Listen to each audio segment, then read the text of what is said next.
Hello, everyone. Welcome back to Leadership Talks for Emerging Leaders. Leadership Talks is a podcast hosted by Leadership Card, a leadership coaching training organization. Leadership Card is the brainchild of four individuals, Kiran Sandhu, Ashish Datta, Ram Ramakrishnan, and Devesh Mohan, who are on a vision and mission to support 1 million emerging leaders to solve problems for self and others and the organization. Leadership Card runs leadership programs for individual contributors and corporate clients. Our coaches collectively have over 100 years of experience and we come from diverse fields. Every week on Leadership Talks, we invite leaders from varied fields and industries to share their stories and tips and strategies which you can apply to accelerate your personal and professional growth journey. I'm your friend Kiran Sandhu, a leadership communication coach, and I'm here hosting today's episode along with Mr. Ashish Datta on Entrepreneurial Journey in the Finance and Accounting Industry. Over to you, Ashish. Thank you, Kiran. We have the privilege of having as our guest today Mr. Suvendu Chunder, founder and managing partner of Chunder, Khator and Associates, a 28-year-old renowned chartered accountant firm headquartered in Kolkata, providing tax consulting, finance, accounting and audit services. Suvendu is based in Kolkata. Suvendu is a fellow member of the Institute of Chartered Accountants of India and an associate member of the Institute of Cost and Management Accountants of India. He is the past chairman of the Institute of Chartered Accountants of India, Eastern Region, the current president of the Information Systems Audit and Control Association, ISACA Kolkata chapter, and the present convener of the CAATs Study Circle of Eastern Region Council. Suvendu represented ISACA Kolkata in the Global Leadership Conference in Toronto, Canada and Lisbon in Portugal, as well as in the Asian Leadership Conference in Kyoto in Japan. Suvendu is a regular speaker in various forums and have contributed several articles to various professional journals and magazines. Suvendu is also a certified information systems and forensics audit and fraud detection auditor, an international certified CAATs practitioner, a qualified independent director, and a certified concurrent auditor. I can go on, but I think because of in keeping time in mind, I'll stop there. Suvendu, thank you so very much for being with us today. Thank Thank you. you. Thank you, Ashish. Thank you, Kiran. It is my pleasure to be invited to your show. Thank you. Yeah. Can't hear you. You're muted. Yeah. I said the credentials were so solid that half our audience must be thinking when it came to the part about a fraud detection auditor, and it was like, oh my God, what else is coming up? I was loving it. Over to you, Ashish. Yeah. Yeah. I think, Suvendu, we've known each other for what? More than 30 years now? Yes, And of course. the one thing I've seen in you, like when we qualified, our mentality was, okay, we'll get a good job, go up the career ladder. You had that enterprise, entrepreneur bug in you. No, I have to do it. I have to move. How did you get into this entrepreneurial journey and how did you build yourself to handle the challenges? Ashish and Kiran, basically, it's a very, very interesting story. I say, not I, we, there were two of us, myself and Rishi Khator. Both of us were students and we were doing our articleship from a firm, a CA firm. And those of you who are not familiar with our CA course, you would be knowing that you need to do a training, a 3-year practical training, which is called articleship, in order to complete your CA curriculum. And we were in the second year of articleship when this idea came to us, both myself and Mr. Rishi Khator. We decided that we would be trying to do something on our own. And probably why particularly Rishi was probably that we both were coming from a business background. He had his own family business, I had my own family business, and we wanted to do something new, something which will actually be something challenging for us. And therefore, in the second year of articleship, we decided that once we qualify, we will be opening our own farm.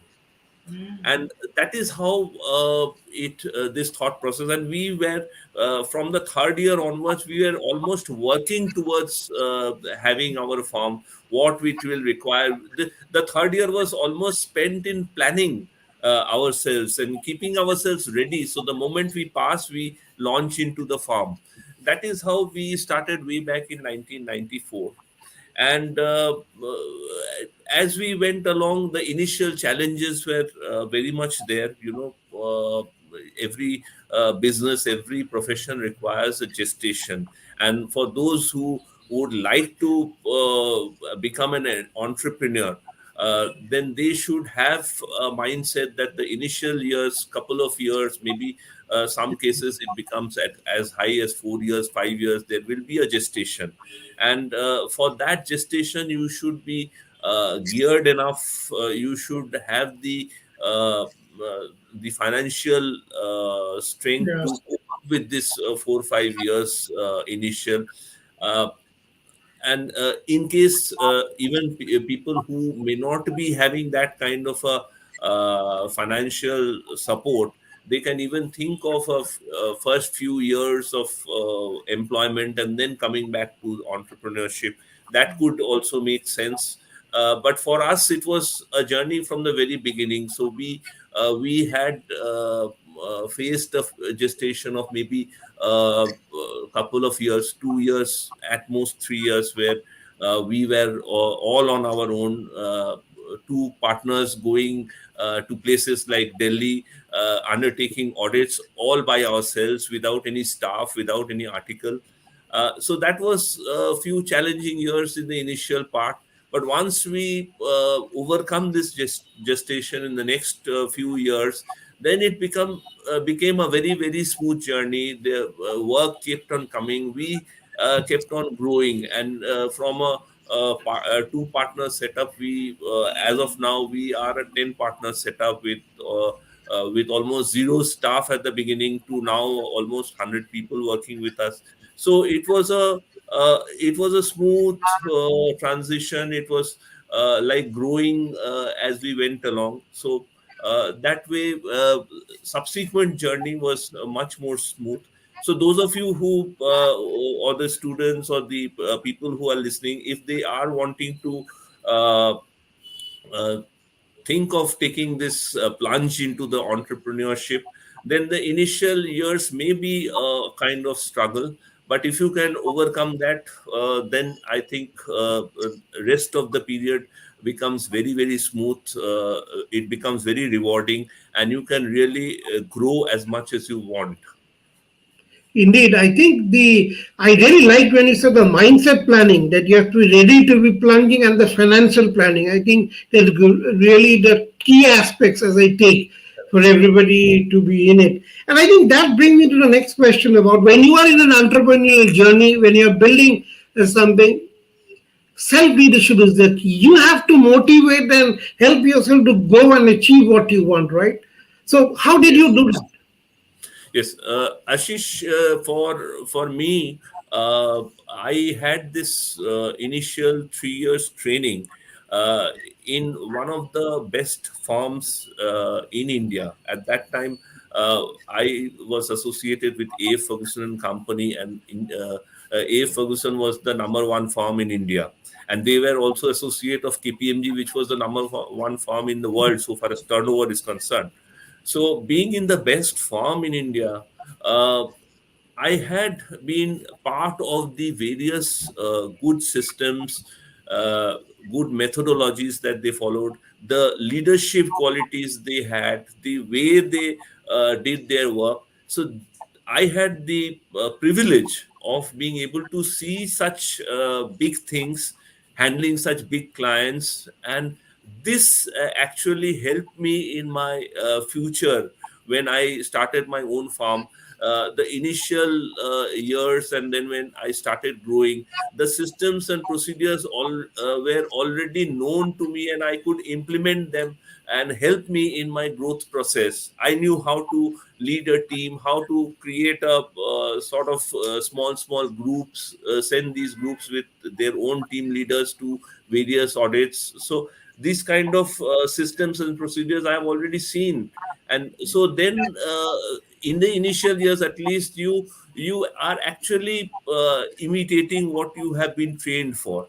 But then once you have been able to keep a system in place, then you start innovating, then you start your own styles of leadership, then you start reading about leadership. You study, and I'm a very I am a regular reader of books and journals. Then you start reading books by J.R.D. Tata, or say John Cotter, or say Simon Sinek, and all the top people in the who have written a lot of very good literature on leadership. So once you start studying these books, then you get ideas, and then you start implementing those ideas in your own field, your own industry, or your own farm, or your own company. And this always builds up, and it this enables you to be able to fine tune all that you have seen and implemented in your company. You do it in a better manner with your own styles and your own inputs on that. So that is how we have been doing. I have been able to do over the years, and I guess that is true for everyone. If they start with some ideas, and then they start bettering the ideas, they start implementing the thoughts, and they also come across very good literature, and then they try to implement that in their own field, in their own life. So I guess that is the way one should take it forward. I I think think Suvendu, very well said. yeah, you actually very well put it that one of the missions and the reasons for starting a podcast such as Leadership Talks for Emerging Leaders. Now, our new generation is more on the audio way of watching, listening, or consuming content. And as what you said, it's all about imitating in the initial years. So, when you learn from other leaders who have undergone that journey, like True. what today our listeners are listening to you, and they're listening, that what they are doing is actually taking in, soaking in what you are sharing, and probably taking in points that they are going to implement. Now, I would also like to add at this point that when it comes to literature, Mr. Ashish Datta's book, which is going to be released in September, which is called Leadership, A Dark Hole, where he himself is a self leadership architect, is sharing his journey of struggles and journey of being in the dark hole, and how he navigated himself in that self leadership journey. So I think literature is something that we should constantly be consuming. It could be through the audio way, it could be through reading good literature, or it could be while watching good content. We are constantly in that self improvement path. Yes, Ashish. Indeed. I Now you talked about your self leadership. Did, you learned, you took the inputs and perspectives and life stories of others to do. Now let's come to the industry that you are in today, accounting, audit practices, and which has people of different mindset, students like article clerks just doing their college. There could be professionals, non-professionals working together. What are the key leadership traits? Is it that your own self leadership, you're walking the talk, you're setting an example for them, has really led to leading this team, or are there any other leadership traits which you have to use to lead them? Yeah, a very good question, Ashish.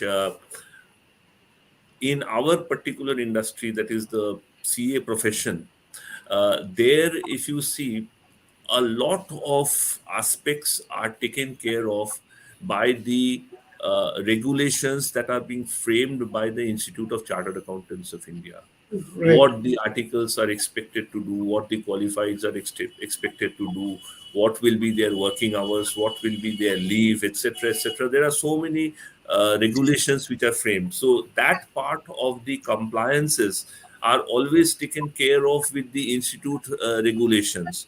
Now, what you as a leader, what you are expected to do is actually to get the best out of the boys, and that is where the challenge lies, that how they will be performing, how they will be doing their work with lot of interest, with lot of inspiration for that matter. That is where the quality as a leader will come out.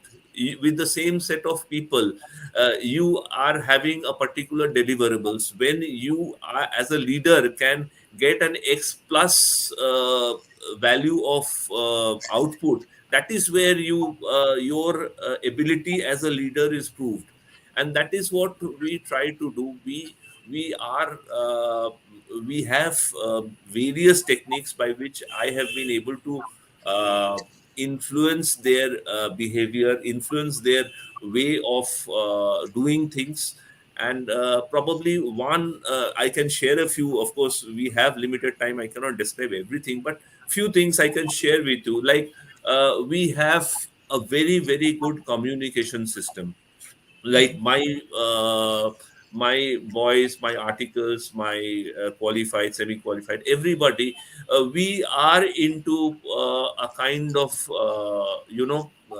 we are into a kind of meeting sessions we have every Saturday.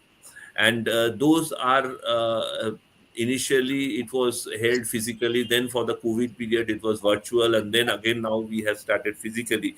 So this interaction process, we choose a topic, we allow somebody to speak on that topic. It may be from the articles themselves, which allows them to improve uh, their ability to speak, to become good public speakers.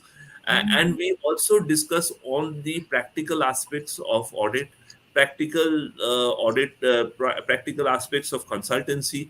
And we also go about discussing if anybody is facing any issues, anybody is facing any problems, those things are also taken care of. So this communication is a farm wide, and we have each and every person participate in these so-called internal training sessions.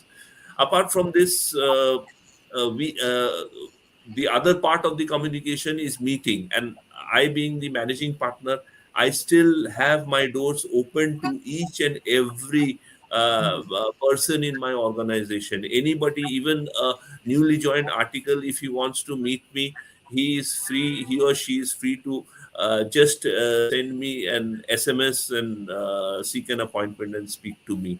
So that door of communication is also open.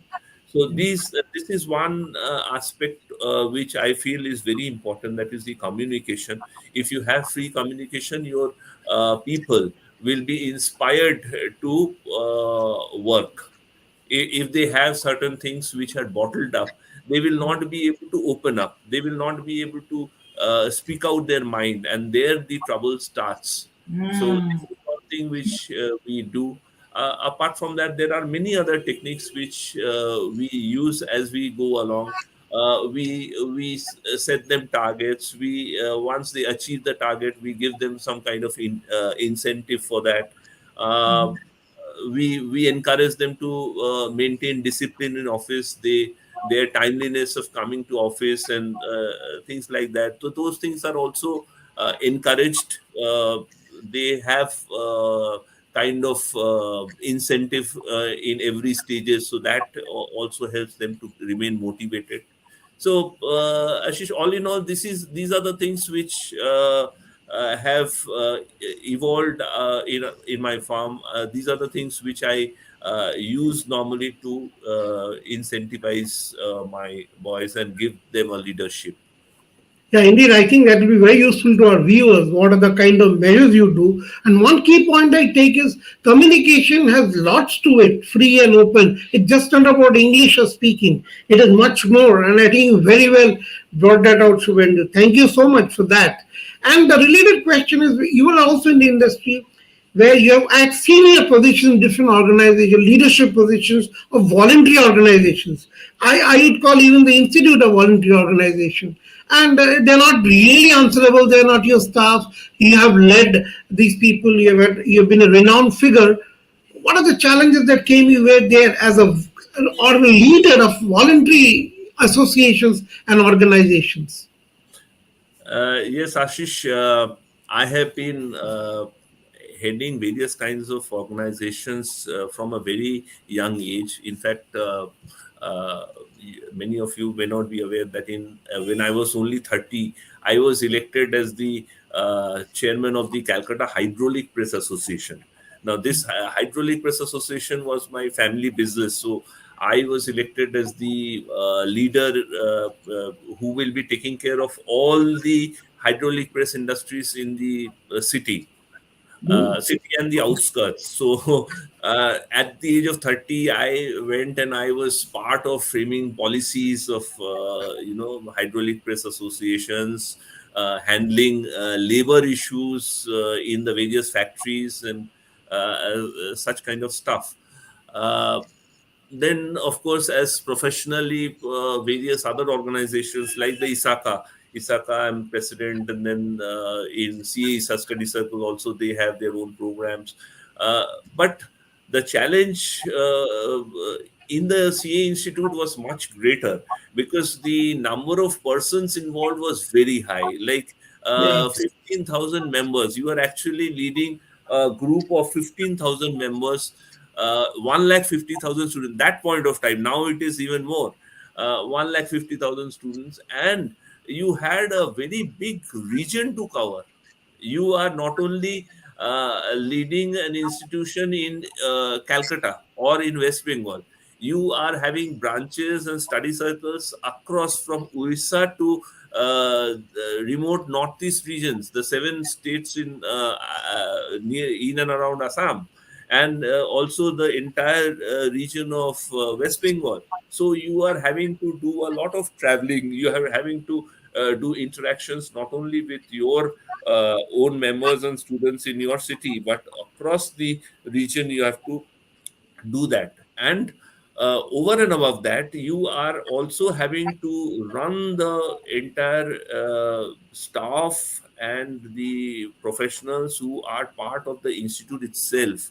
So you have various groups in which you have to interact, and putting a leadership or doing leadership of such a huge organization is a big challenge, because you are answerable to anything. If there is a small problem, then also the buck stops at you. You are answerable why this has happened, and there are n number of pressure groups who will ask you these questions. So you have to be very, very decisive in taking the decisions. You have to solve immediate problems which will be thrown up to you, and you have to, in the spur of the moment, take decisions, and decisions which will be well thought of and which will not have any adverse repercussion from the various peer groups. So that was a big challenge. And then talking about the CA Institute, you were answerable to your council, both your regional councils and your central council members. They will be putting all sorts of questions in front of you. So whatever action you take, that needs to be answered for. And also, you are given a set of people who have been doing this work for ages. Now, how you motivate them to do something new? You have planned something new. Now, the moment you put on that idea that you do this in this manner, there will be a lot of resistances. So you cannot afford to be rough, and you cannot afford to be taking a very harsh view of that. Then your relationship will get spoiled. So you have to involve them, you have to explain to them, you have to somehow mold your way out and do the work that you are wanting, and not what they are used to and what they will do it if you want to do something different.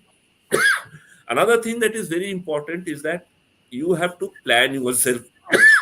Sorry, you have to plan yourself.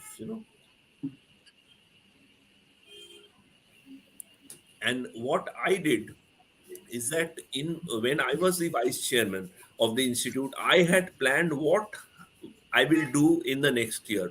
So planning is also a very important part of any leadership. If you plan it well in advance, then you can execute those plans. If you have no plans in mind, then that 1 year will pass so fast, you cannot do anything, you cannot achieve anything. So you have to do a thorough planning in a year which is beforehand, and then execute it in the year in which you are in the hot seat. So that is basically different from say leading the industry that you are in. That is a very brief period and you have to achieve a lot. So, and you can really do wonders if you want. Even one pressure group which I may have got omitted is the government itself. Now you have to interact with the government, you have to see that whether you can do something good for your profession. You can you will have to develop more professional opportunities for chartered accountants of your region. So these are something which are big challenges, and you as a leader, you have to uh, act accordingly. You have to be decisive. You have to be planning your work, executing it, and maintaining the relationship with all the peer groups. That is what is required in such situations. Very fascinating, Shubhendu. I think the key is the planning part, planning, communication, and your mindset, right, to get into that. And it's a difficult task, but it definitely is something which gets you a lot of visibility. So you have to take that into account. Indeed, very much that. So I think we are coming almost to the end of the show now. And Kiran, would you like to ask anything before I set in the last question? No, so basically, Shubhendu, I was just thinking about, I was going to ask you about resilient teams, but I think you have summarized it already very well. Whether it's about voluntary organizations or whether it's going to be with the peers, as a leader, you constantly have to be decisive and back your decisions, be adaptable, plan in advance, and have that relationship that you want to be having with the different stakeholders. Now, the stakeholders could be whether it's government, different departments, or even your team. You're constantly working with them to be making sure that everything works in synergy. So I think that was very well put. So you covered that question. I think, Ashish, I will end it by asking the last question that, so Bundu, what would be your one message to our emerging leaders on what, how should they be in this industry, first of all, in the CA industry, if they had to thrive, what do they need to do? And if you're talking about in general self-leadership, what would be your message for our emerging leaders? So, Bundu. Yes. See, one mantra, as I call it, which I give to almost all my students, all person who is working in my firm, and when they complete their articleship going out, I tell them that no matter what is the provocation, you have to be having 100% honesty and integrity. There is nothing like that. So in our profession, it is very unfortunate, but there is lot of provocation. There are lot of situations where there is a temptation where you can or you may not remain in the path of integrity. And this is one lesson I have been telling them, that no matter what situation you are in, no matter what pressure is being put on you, if required, you should submit your resignation, come out of it, and say, I am just not going to do it. Your boss, the owners, or your whoever higher up may be putting pressure on you to do something which you do not like or which you feel is not ethical. You should not do it. That is the first thing. Second thing is, you must be hardworking. You must be honest. 100% sincerity, that will lead you to the top. Your competency, your skills can always be sharpened by way of reading. You should be reading books. You should be constantly in touch with what is happening around you. And wherever required, you should be training yourself, your mind. And as a leader, your training is very important. Nobody is born as a leader. You acquired the skills, and you change your attitudes, your way of talking, and you give good leadership. So that is also one thing which one should keep Thank in you mind so much. Thank you to so be a much. great Very leader. well put. Very well put. That no one is born as a leader. We can sharpen our saw and become great leaders. It's a journey. My key takeaway from today's session is that planning is key to success, and mindset. You should have the mindset to succeed and be compliant in this journey. With that, I would like to say thank you to Suvendu for joining us this week on Leadership Talks for Emerging Leaders. Leadership Talks for Emerging Leaders will be back next week, same time, next on Saturday, 5 p.m. India time. And for more information about our upcoming programs, do watch our space on www.leadershipcard.com, as well as follow us on Facebook, as well as on Spotify and Apple Podcasts. With that, thank you from myself, Ashish Datta, and Suvendu. Till we meet next week. Thank you.